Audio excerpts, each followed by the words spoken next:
Howdy YouTubers! It is June 23rd, 2019, and these are your morning announcements. I am sitting here with Mr. Hug, who is not feeling very well today. Nope. He's got a sore throat, he's got nasal drip, he's got a cough, he's kind of achy. Sinus pressure. Sinus pressure, he feels like his eye's going to fall out of his head. We hate when that happens. But we're still going to work. It'll be a light day today. We don't have that much to do, so we'll get out of there quick, hopefully. And what else is going on? Oh, last night I hung out in Cornelius Van Gogh's live stream, and that was so much fun. Corn is fun. And the topic was, oh geez, what was it? It was questionable life decisions, I believe. And so her and Andrew, who is the Wastelands librarian, were talking about questionable life decisions. And do you have any questionable life decisions, Mr. Hug? Like things that you look back on now and go, yeah, I really shouldn't have done that. Yeah? I think everybody does, right? I really couldn't. I was like thinking to myself last night about it, and I'm like, you know, I'm not sure that I would change anything that I've done in my life. Because I like the person who I am right now, and I like where I'm at right now, and I love the people that are in my life so very much. So I'm not sure that I would change anything. I probably wouldn't drink and drive and hit a police car. That was kind of a questionable life decision. Oh, yeah. I was young and stupid. But that's one. I'm sure that there are other things, but sometimes doing something questionable can also lead you to something kind of fantastic.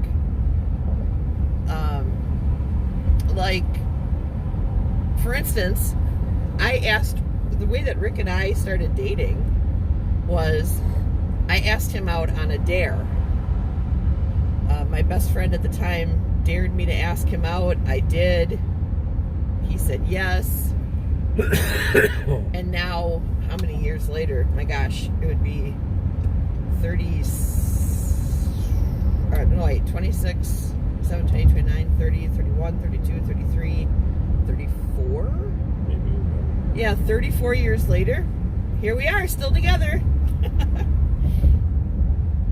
Still making mischief and having fun. So, sometimes questionable life decisions can lead you to a good place too. Another thing that I did that was kind of questionable that maybe I shouldn't have done, I snuck into a church in England. When I was in England, there was this beautiful old church that was built in the 1300s across the street from the hotel that we were staying in. And every day I'd go over and I'd try the door on this church before we'd go to breakfast. And it was always locked. Well, one day I went over there and tried the door and it was open. So I said to my friend who was with me, I'm like, let's go inside. And she's like, no, I don't think we should go inside. I'm like, yeah, no, let's go inside. So we went inside and we started looking around, and I mean, nothing here in the United States is as old as that, you know, and I think that that's what really intrigued me. Was I wanted to see the architecture because we don't have things like that here in America. So I'm walking around and I'm looking at all this architecture and just being completely wowed by what I'm seeing. And up comes this Scottish nun with the total Scottish, you know, drawl, which I can't recreate. And I thought, uh-oh, here we go, we're in trouble. But she was actually super cool. She ended up giving us like this fantastic behind the scenes tour of this building, like showing us things that nobody else would ever get to see, little hidden passageways, little hidden rooms, just all this awesomeness, you know. I'm sure that, you know, in medieval times or even during the time of King Henry. You know, King Henry like wiped out Catholicism across England, and you know, so I'm sure that some of these little hidden rooms were places for the priests to hide, you know, just, you know, whatever, because I think that this church had been a Catholic church for the entirety of its existence. And yeah, so I mean, we saw all this great stuff. So I ended up giving her a nice tip, you know, for the church, of course, when we were done. But that's another example of like taking a risk, like where it's kind of like a questionable life decision to go ahead and do that. Because I mean, she could have called the cops and said, hey, these people are intruding, but she didn't, and it turned out to be a really cool and awesome thing. So I thought it was a neat topic, and it was cool to listen to Andrew and Corn kind of talk about some of the things that's happened to them in their lives, you know. Both of them are travelers. I mean, Corn is pretty stationary at the slabs now, but, you know, Corn went to Alaska last year and left Andrew there to kind of watch the library, and then when Corn came back, Andrew went out and did a little traveling, you know, so they run into probably stranger and cooler things than those of us who live here in Babylon and just kind of do our day-to-day the way that we do it. But I loved listening to them talk.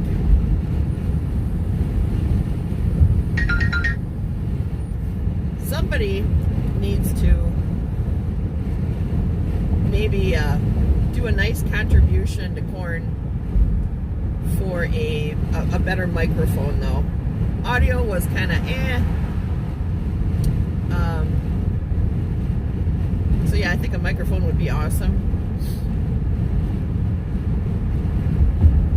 But other than that, it was a great video. I really enjoyed it. I had fun. So what else is going on? Rick is kind of taking a break from doing building for the summer, aren't you? He's kind of taking the summer off. He's going to do things around our house, I'm guessing. Raising the youth.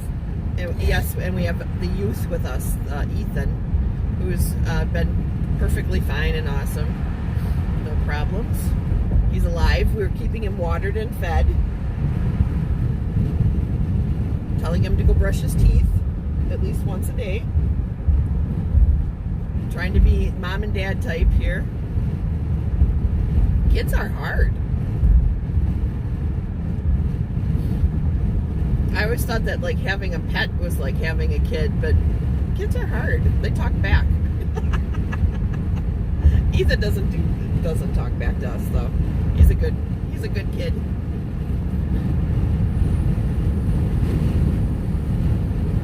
Tomorrow is Chrissy's birthday. Chrissy's birthday. So I am going to, after work today, Rick and I are going to go get cake mix so I can make her a cake. She wants a brownie cake. She wants me to take and make brownies, like 2 sets of brownies, and put them together as a cake. So we're going to do that. We're going to try that out. And then our friend Wendy's going to come over for cake tomorrow, so it'll be nice. Summerfest starts this week. If you guys aren't familiar with Summerfest, just look up Summerfest, Google Summerfest Milwaukee. And Summerfest is the largest music festival in the world, and it happens right here in Milwaukee. There's a bazillion stages with a bazillion bands, lots of food, beer, lots of beer, and whatever else you could think of to drink. But it's a fun time, so if you ever are in Milwaukee during the time of Summerfest, you definitely should go and check it out because it's very cool. We did that a lot when we were younger. Actually, Rick worked at Summerfest, actually. Now, as an older person, No appeal. it's not as... I've been there, done that kind of thing, you know, unless there's a band there that I really want to see. I generally don't go. work a lot, so there's that. So, but it is cool. It is very cool. I might go down there one day during the time that Summerfest is going. On one of the days I'm off, maybe Chrissy and I'll go down there and check it out. But when I was younger, I'd go like as much as possible. And yeah, I just don't have the people tolerance that I once had. The tolerance for crowds. I don't know. You guys who are older who are watching this, do you have that same phenomenon happening where when you were younger, crowds really didn't bother you all that much? But now, as a older person, it's like, 7 layers of hell, you know?